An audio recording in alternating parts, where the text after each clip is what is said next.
నమస్తే, నేను ప్రశాంత్. ఉత్తర ఆంధ్రప్రదేశ్లో ఒక వ్యక్తి తన పిల్లల్ని చంపేసి తను కూడా చనిపోవడం జరిగింది. అసలు ఇంతకీ ఎందుకు అసలు ఎందుకు ఇలా చేశాడు ఏంటి దీని గురించి అయితే మాట్లాడేందుకు ప్రస్తుతం మనతో పాటు పొలిటికల్ అనలిస్ట్ కృష్ణకుమారి గారు ఉన్నారు. నమస్తే మేడం. నమస్తే మేడం, ఉత్తర ఆంధ్రప్రదేశ్లో ఒక వ్యక్తి తన పిల్లల్ని చంపేసి తర్వాత ఇతను కూడా చనిపోవడం జరిగింది. అంటే ఇలాంటి సంఘటనలు చాలా చూస్తున్నాం మనం. రీసెంట్గా మనం హైదరాబాద్ అప్సిగూడలో కూడా చూసాము. అసలు ఎందుకు ఇలా చేసుకుంటున్నారు, దీని అంతటి కారణం ఏంటి? ఇప్పుడు ఈ రెండు కేసుల్ని విడివిడిగా చూద్దామండి. ఇప్పుడు ఉత్తరాంధ్రలో చేసుకున్న అతను ఓఎన్జీసీలో ఎంప్లాయీ, ఇద్దరు పిల్లలు, భార్య. అయితే మొదట ఏం చేశాడు అంటే సంవత్సరానికి ₹1,00,000 ఖర్చు అయ్యే ఒక స్కూల్లో జాయిన్ చేశాడు పిల్లల్ని. తర్వాత ఒక సంవత్సరం తర్వాత వాళ్ళని తీసుకుని వచ్చేసేసి సంవత్సరానికి 25,000 ఖర్చు అయ్యే స్కూల్లోకి మార్చాడు. ఎందుకు అలా చేశాడు అంటే, నేను ప్రతి సంవత్సరం అంతంత ఖర్చు పెట్టలేనేమో, ఖర్చు పెట్టలేకపోతే ఎట్లా అనే ఉద్దేశంతో 25,000 ఖర్చు అయ్యే స్కూల్లో పెట్టాడు. పెట్టిన తర్వాత తనకి మళ్ళీ ఏమనిపించిందంటే, ఆ స్కూల్లో చదువుకున్న పిల్లలు ఈ స్కూల్లో అంటే 25,000 అంటే ఇదేదో థర్డ్ రేటెడ్ స్కూలు, ఈ స్కూల్లో నా పిల్లలు అడ్జస్ట్ అవ్వగలరా లేరా, నేను ఇలా చేయాల్సిన అవసరం నాకు ఎందుకు పడింది, ఏంటి నా పరిస్థితి ఏంటి అని చెప్పి ఆయన చాలా బాధపడ్డాడు. ఆయనలో ఆయన బాధపడి దీనికి పరిష్కారం ఏంటి, అసలు ఏం చేద్దాం దీనికి పరిష్కారంగా అని ఆలోచించి ఏం చేశాడంటే, అతనికి ఇంకేమీ తట్ల, ఇంకేం చేయాలో తట్ల, పిల్లలిద్దరిని చంపేశాడు. చంపేసి తను కూడా చచ్చిపోయాడు. ఇప్పుడు ఇక్కడ మొత్తం ఈ హోల్ స్టోరీలో ఎక్కడా భార్య ప్రస్తావన రాలా. భార్య వల్ల ఏమన్నా ఇబ్బందులు పడుతున్నాడా, లేకపోతే భార్య సహకరించట్లేదా, లేకపోతే భార్యకి ఉద్యోగం చేసే క్వాలిఫికేషన్ ఉన్నా ఉద్యోగం చేయనంటోందా ఏంటి అనేది ఎక్కడా ఇక్కడ లేదు. కేవలం ఈ స్టోరీ మాత్రమే బయటకు వచ్చింది. సరే, సీన్ కట్ చేస్తే ముగ్గురు చనిపోయారు, పిల్లలిద్దరూ, తండ్రి చనిపోయారు. వాళ్ళకి గవర్నమెంట్ హాస్పిటల్లో అటాప్సీ జరుగుతున్న టైంలో చుట్టాలందరూ ఏడుపులు పెడబొబ్బులు శోక సముద్రం అయిపోయింది అక్కడ. దీన్ని మనం కొంచెం మన స్థాయిలో మనం ఆలోచిస్తే, అంటే మనము అవుట్ సైడర్స్వే కానీ అతని మానసిక స్థితిలోకి మనం కొంచెం ప్రయాణం చేసి ఆలోచిస్తే మనకు తట్టేది ఏంటి అంటే, ఇవాళ ఈ దేశంలో గవర్నమెంట్ ఉద్యోగం ఉన్నవాళ్ళు 20%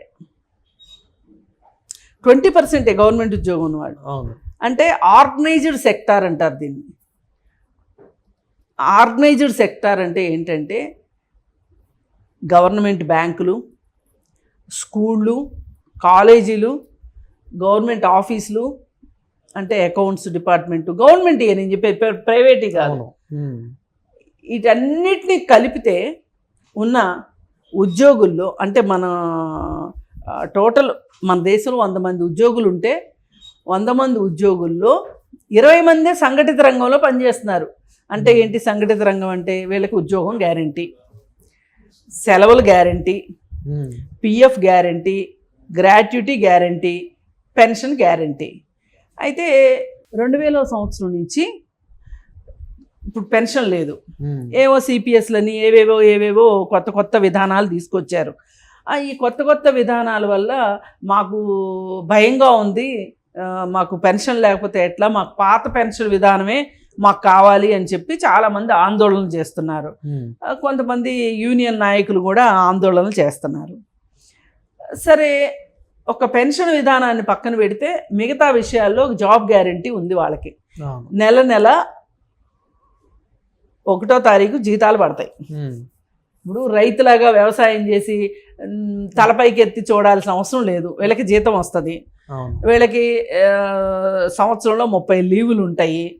క్యాజువల్ లీవులు అంటారు, ఆ లీవులు అంటారు, ఈ లీవులు అంటారు, లీవులు ఉంటాయి. రిటైర్ అయిన తర్వాత కూడా డబ్బులు వస్తాయి. రిటైర్ అయినాక డబ్బులు వస్తాయి. నేను పనిచేసేటప్పుడు సంగతి చెప్తున్నా. లీవులు ఉంటాయి, పైగా వాళ్ళకి హెల్త్ కార్డులు ఉంటాయి. అంటే ఎన్ని వాళ్ళకి రక్షణ కవచాలు ఉన్నాయో చెప్తున్నా. అవును. ఇవి 20% మందికే ఉన్నాయి. 100 మంది ఉద్యోగుల్లో 20 మందికే ఉన్నాయి. మిగతా వాళ్ళందరూ అసంఘటిత రంగంలో ఉన్నారు. అంటే అక్కడేమి రూల్స్ రెగ్యులేషన్స్ ఉండవు, జీతాలు పెంచుతాం గ్యారంటీ అనేది లేదు, డిఏలు ఉండవు, పర్ఫార్మెన్స్ని బట్టి జీతాలు. ఈరోజు రేపటి నుంచి నీ ఉద్యోగం ఉండదు అంటే చేయగలిగింది ఏమీ లేదు. ఇవాళ ఎక్కువ ఉన్నది ఏంటి అంటే కాంట్రాక్ట్ జాబులు, అవుట్సోర్సింగ్ జాబులు, ఇలా రకరకాల వ్యవహారంలో ఇవాళ యువత కావచ్చు, నడి వయసు వాళ్ళు కావచ్చు, లేదు రిటైర్మెంట్కి దగ్గరలో ఉన్న వాళ్ళు కావచ్చు, ఉద్యోగస్తులు ఈరోజు తమ గురించి తాము ఆలోచించుకుని భవిష్యత్తుని దర్శించుకొని బాధపడుతున్న వాళ్ళు వీళ్ళు. అంటే ఇక్కడ ఈ సిచ్యువేషన్ ఎలా ఉందంటే మన గురించి మనం ఆలోచించుకోకుండా కాదు ఈ 20 మంది ఇట్లున్నారు కదా, 80 మంది అట్లున్నారు కదా, ఈ 20 మందిలో ఉన్న వాళ్ళు కూడా భవిష్యత్తు గురించి భయపడితే ఆ 80 మంది ఏం చేయాలి? అవును.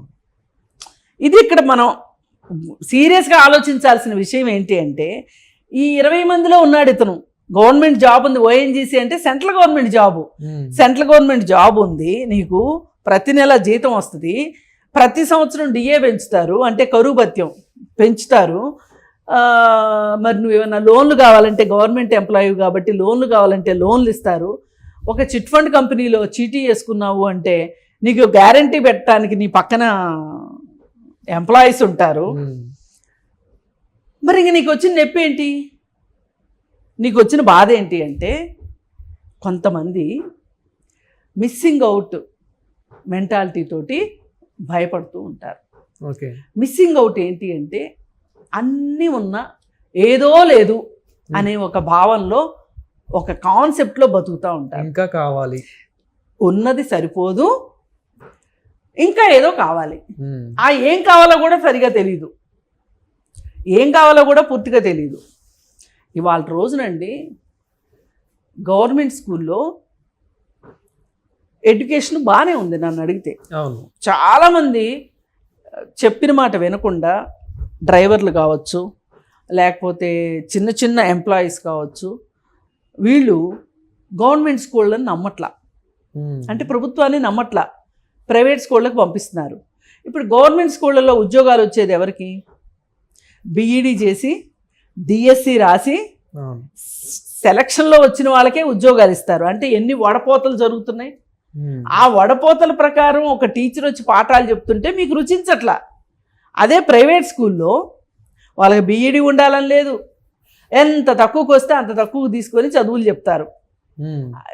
వీళ్ళకేంటో ఆ చదువులు చాలా గొప్పగా అనిపించి ప్రైవేట్ స్కూళ్ళకి యూనిఫామ్ కొనాలి, బస్ ఎక్కించాలి, పుస్తకాలు కొనాలి, మధ్యాహ్నం భోజనం కట్టాలి, ఇన్ని చెయ్యాలి. వీటన్నీ ఏమీ లేకోకుండా గవర్నమెంట్ స్కూల్లో చదువు వస్తుంది. కానీ గవర్నమెంట్ స్కూల్లో చదివించడం నామూషి. ఇది ఒక దిక్కుచోచని మధ్యతరగతి మనస్తత్వం. వాళ్ళకి ఏం కావాలో వాళ్ళకి తెలియదు. తెలియక గవర్నమెంట్ స్కూల్కి పంపిస్తే తప్పు, గవర్నమెంట్ హాస్పిటల్కి వెళ్తే తప్పు, నామూషి. ఈ పరిస్థితుల్లోనే ఇలాంటి వాళ్ళందరికీ ఇతను ప్రతినిధి. ఇది ఎంత దూరం వెళ్ళింది అంటే, ఇంకా వాళ్ళకన్నా ఏదో ఒక ధైర్యం ఉంటుందేమో, ఇతనికి ఆ ధైర్యం కూడా సన్నగిల్లి పిల్లలిద్దరు ప్రాణాలు తీసేశాడు. ఇప్పుడు నేను చచ్చిపోతా, బాగానే ఉంది, భవిష్యత్తును తలుచుకుని భయపడిపోయి కంగారు పడిపోయి ఏం చేయాలో దిక్కుచోసిన పరిస్థితుల్లో నేను ఆత్మహత్య చేసుకుంటా. నేను చేసుకుంటే నా పిల్లల్ని ఎవరు చూస్తారు? అందుకే నా పిల్లల్ని ఎవరు చూస్తారని నమ్మకం నాకు లేదు. ఇదివరకు ఎవరైనా ఆత్మహత్య చేసుకుంటే వాళ్ళ వరకు ఆత్మహత్య చేసుకునేవాడు, మొగుడు చేసుకుంటే మొగుడో, పెళ్ళాన్ని చేసుకుంటే పెళ్ళామో చేసుకునేవాడు. ఇప్పుడు ఇద్దరు ఏ విషయంలోనూ ఒక అవగాహన లేని వాళ్ళు కూడా, ఏకాభిప్రాయానికి రాని వాళ్ళు కూడా చచ్చే విషయంలో మటుకు ఏకాభిప్రాయానికి వచ్చి సస్తున్నారు, పిల్లల్ని చంపుతున్నారు. ఈ మధ్యకాలంలో ఈ ట్రెండ్ ఎక్కువైపోయింది. ఇప్పుడు ఇలాంటి వాళ్ళ గురించి ఏం చేయాలి, ఏం ఆలోచించాలి అంటే, ఇలాంటి వ్యక్తుల్ని కుటుంబంలో వ్యక్తులు మానసిక ఆరోగ్యం పట్ల అవగాహన ఉంటే ఇట్లాంటి వాళ్ళని గుర్తించడం ఈజీ. ఏంటి అంటే వీళ్ళు ఒక గ్యాదరింగ్స్లోకి వెళ్ళాలి అంటే వీళ్ళకి భయం ఉంటుంది. ఏంటి, అక్కడికి వచ్చే వాళ్ళతో సమానంగా నేను బట్టలు వేసుకున్నానా వేసుకోలేనా, అలాంటి బట్టలు వేసుకోకపోతే నన్ను ఏమన్నా అనుకుంటారా, నాకు డబ్బులు లేవు అనుకుంటారా, నన్ను సరిగా బట్టలు వేసుకుంటే సరైన బట్టలు వేసుకోకపోతే పలకరించరేమో, వాళ్ళలో కలుపుకోరేమో అనే ఒక ఇన్ఫీరియారిటీ కాంప్లెక్స్. వీళ్ళకి జీవితం పట్ల ఇన్సెక్యూరిటీ ఉంటుంది వాళ్ళ పట్ల వాళ్ళకి. ఇప్పుడు ఇన్ఫీరియారిటీ ఇన్సెక్యూరిటీ రెండు అక్క చెల్లెళ్ళు లాంటివి అనమాట, అంటే కవల పిల్లలు లాంటివి. ఒకటి వచ్చిందంటే రెండోది ఖచ్చితంగా వచ్చేస్తుంది. దీంతో అతను చనిపోయేది కాకుండా పిల్లల్ని కూడా చంపేశాడు. ఇప్పుడు మనం ఇది ఏమాత్రము సమర్థించే విషయం కాదు. అతనికి మానసికంగా అతను బాగలేకపోవచ్చు, సమాజంలో అసమానతలు పెరిగిపోవచ్చు, సమాజంలో ఇంకేదో జరగవచ్చు, చాలా కారణాలు ఉన్నాయి. కానీ చచ్చిపోవటానికి 100 కారణాలు ఉంటే బతకడానికి 101 కారణాలు ఉంటాయి. కానీ నువ్వు దాన్ని ఆ 101వ కారణాన్ని శోధించాలి. ఎప్పుడు శోధించగలుగుతావు నువ్వు? ఎప్పుడు శోధించగలుగుతావు? నీకు నీ చుట్టూ పరిస్థితులు ఎలా ఉన్నప్పటికీ కూడా ధైర్యంగా నేను నా జీవితాన్ని నిలబెట్టుకోగలను అనే ధైర్యం ఉన్న రోజున నువ్వు ఏ సమూహంలోకైనా వెళ్తావు, ఎవరితోనైనా మాట్లాడతావు. ఏంటి నాకు లేనిదేంటి, నీకున్నదేంటి అంటే టాపిక్ వస్తేనే. కొంతమంది అసలు టాపిక్ రాకపోయినా మాట్లాడే మహానుభావులు ఉంటారు, అది ఇంకొక కేటగిరీ. అంటే పరిస్థితులు ఎట్లున్నా సరే తాను ఎంత దుర్భరంగా ఉన్నప్పటికీ కూడా మంచిగా ఉన్నాను అని చెప్పుకుంటూ బతికే కాలక్షేపం చేసే వ్యక్తులు అనమాట ఇట్లాంటి వాళ్ళకి కొంచెం చాతుర్యం కూడా ఎక్కువగా ఉంటుంది. సరే, మరి ఇలాంటి పరిస్థితులు ఉన్నాయి. ఈ పరిస్థితుల్లో మనం ఇలాంటి వాళ్ళు ఇలా అవ్వకుండా ఉండాలి అంటే, తమ పిల్లల్ని తామే చంపుకోవాలి అంటే, చంపుకోకుండా ఉండాలి అంటే వాళ్ళకి హక్కు ఉండొచ్చు కన్నారు కాబట్టి అని వాళ్ళ భ్రమ. వాళ్ళకి ఏ హక్కు లేదు. ఒకసారి భూమి మీదకి తీసుకొచ్చిన తర్వాత బాధ్యత మాత్రమే ఉంటుంది, హక్కులు ఉండవు. పిల్లల మీద బాధ్యతలే ఉంటాయి. వాళ్ళకి ఇష్టమైతే, వాళ్ళకి నచ్చితే, నా జీవితం మీద మీకు హక్కు ఉంది అని పిల్లలు చెప్పినప్పుడు విని సంతోషించాల్సిందే తప్పితే హక్కు ఉన్నట్లుగా ప్రవర్తించకూడదు. ఆ హక్కున్నట్లుగా ప్రవర్తించాడు కాబట్టే పిల్లల్ని చంపగలిగాడు. పైగా ఈ పిల్లల్ని కన్న విషయంలో నీ పాత్ర ఎంతవరకు? వాళ్ళు ఈ భూమి మీదకి రావటానికి నువ్వెక్కువ కష్టపడ్డావా, తల్లి ఎక్కువ కష్టపడిందా? భూమి మీదకి వచ్చాక కూడా ఆ తల్లి ఎక్కువ కష్టపడిందా, నువ్వెక్కువ కష్టపడ్డావా అని చూస్తే తల్లి ఎక్కువ కష్టపడింది. మరి తల్లికి లేని హక్కు నీకెక్కడి నుంచి వచ్చింది? వాళ్ళని చంపే హక్కు నీకెక్కడుంది? నీకు బతకడం ఇష్టం లేదు, బతకలేకపోతున్నానని ఒక అపనమ్మకం వచ్చింది, చచ్చిపోమని ఎవరు సలహా చెప్పరు. బతకడానికి నువ్వు అన్వేషించు అని చెప్తారు, చావమని ఎవరూ చెప్పరు. కానీ నువ్వు దృఢంగా నేను చచ్చిపోవాల్సిందే ఏమైనా సరే నువ్వు నిర్ణయించుకున్న తర్వాత నీ జోలికి వచ్చేవాళ్ళు కూడా ఉంటారు. అట్లా కాదమ్మా, అట్లా కాదు, ఇట్లా ఎవరికైనా ఫోన్ చేస్తే కూడా ఫోన్లో కూడా చెప్తూ ఉంటారు, ఆత్మహత్య చేసుకోవడం పిరికివాడి చర్యనో లేదా ఇంకోటో సమయం సందర్భాన్ని బట్టి చెప్పి అతన్ని ఆ ఉద్దేశం నుంచి మాన్పించేటట్లుగా ప్రయత్నం చేస్తారు. కానీ పిల్లలు చంపే హక్కు మట్టుకు ఎక్కడా లేదు. ఇప్పుడు అసలు ఆ తల్లికి ఏంటి సమాధానం? ఆ తల్లి ఏం చూసుకుని బతకాలి ఈ లోకంలో? ముందు పెళ్లి చేశారు, ఇంట్లో వాళ్ళే చేస్తుంటారు ఆ పెళ్ళి. ఎక్కడ ప్రేమ వివాహం అని కానీ, లేదా వాళ్ళకి ఆర్థిక ఇబ్బందులు ఉన్నాయని కానీ ఏమీ లేదు. ఎక్కడ మనకి ఇన్పుట్స్ ఏమీ లేవు. కేవలం అతను ఉద్యోగస్తుడు, అతను నా పిల్లలు బతకలేరేమో ఇవాళ ఈ లోకంలో బతకాలి అంటే. కొంతమంది నిరాశవాదులు చెప్తూ ఉంటారు, ఈ లోకంలో బతకాలంటే మాయా మోసం చేయాల్సిందే, మాయా మటుకు చేయాల్సిందే, మళ్ళాంటి వాళ్ళకి ఎక్కడ కుదురుతుందండి ఇట్లా చెప్తారు. మాయా మటుకులు చేయడం సమర్థనీయమని మీ ఉద్దేశమా? లేకపోతే అదే జీవన మార్గం అనుకుంటున్నారా? లేకపోతే అలాంటి వాటి మీద మీకేమన్నా ఒక ఇష్టం ఉందా? తెలియకుండా లేకపోతే వాళ్ళు నచ్చరు కదా మనకి, అలా ఉన్నోళ్ళు నచ్చరు కదా, అలా ఉండొద్దు అనేదే కదా. చట్టం చెప్పేది కూడా అదే కదా. మరి ఈ పరిస్థితుల్లో ఈ లేనిపోని ఊహలతోటి కల్పించుకున్న భావనలతోటి బతకడం అతనికి కష్టం అనిపించింది. అంతేగాని నాకేంటి, నాకు గవర్నమెంట్ ఉద్యోగం ఉంది, ఈ దేశంలో ఎంతమందికి గవర్నమెంట్ ఉద్యోగం ఉంటుంది, ఎంతమందికి 1వ తారీఖున జీతం వస్తుంది. చదువు బాగా చదువుకున్నాడు, ఈ మాటకా మాట. అతని ప్రతిభకి తగ్గ ఉద్యోగం వచ్చిందనే అనుకోవచ్చు. అందుకని ఇట్లా తనకు ఉన్న దాంట్లో తృప్తి పడకుండా, ఉన్న దాంట్లో బతుకుతూ ఇంకా బాగా బతకటం ఎట్లా అనేది నేర్చుకోకుండా, దేవుడా నీదే భారం అనుకునే మనుషుల వల్ల ఆ మనుషులే ఇలాంటి కార్యక్రమాలకు పాల్పడుతుంటారు. ఇది మట్టుకు కరెక్ట్ విషయం కాదు. ఇది ఒక మానసిక సమస్య. అతను పూర్తిగా మానసిక సమస్యతోనే ఇలా ఉన్నాడు. ఇతని తల్లిదండ్రులైనా, స్నేహితులైనా, భార్య అయినా ఎవరో ఒకళ్ళు వీళ్ళ గురించి ఈ పాటికి అర్థం అయ్యి ఉండాలి. ఇతను ఆల్ ఆఫ్ ఏ సడన్ ఇట్లా జరగదు. అది గమనించాలి. అది గమనించాలి అంటే మానసిక ఆరోగ్యం పట్ల అవగాహన ఉండాలి. ఇవాళ ఇతను చనిపోయింది మటుకు కేవలం మానసిక సమస్యతోటే. నిజంగా అంటే సమాజంలో అంతరాలు పెరగడం వల్ల మానసిక సమస్యలు రావచ్చు. కానీ మానసిక సమస్యలను అధిగమించడానికి మనం ఎప్పటికప్పుడు కొత్త కొత్త స్కిల్స్ నేర్చుకోవాలి. ఇప్పుడు నేను 1947లో ఉన్నట్టే ఉంటాను అంటే కుదరదు కదా. జనరేషన్ టెక్నాలజీని బట్టి మారాలి. జనరేషన్ మారింది, టెక్నాలజీ మారింది. ఇప్పుడు ఒకప్పుడు 150 రూపాయల జీతంలో బతికేవాళ్ళు. ఎట్లా బతికేవాళ్ళు? అప్పుడు వస్తువులకు ధరలు తక్కువ ఉండే కాబట్టి బతికేవాళ్ళు. ఇవాళ ఏమైంది? 1,00,000 రూపాయలు అయినా సరే బతకటం కష్టంగా ఉంది.